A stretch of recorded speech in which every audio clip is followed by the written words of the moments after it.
qaynanalar o'zbek xalqida shunaqa.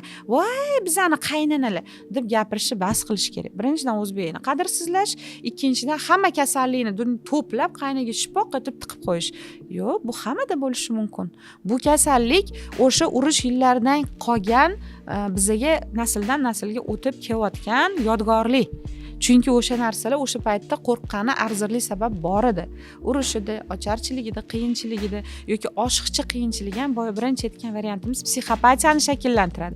Psixopatiyada o'sha odam qo'rquv urib, xavotir olib, charchab o'sha bo'lib qoladi. Hech narsani farqi bo'lmay qoladi. Yoki qattiq nazoratda katta qilingandan keyin nazoratchilikni oshirib yuboradigan bo'lib qoladi. Chunki bu kasalliklar nasldan naslga zo'rayib boradi. Va o'shaning uchun bu u yoqdan kelyapti, hurmatlilar. Buni to'xtatish kerak.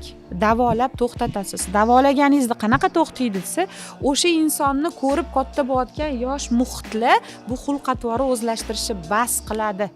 O'shanda keyin biz psixologik sog'lom, xavotirchan bo'lmagan va o'sha odamni odam o'rnida ko'rmasdan bir tiyin qiladigan avlodni to'xtatamiz.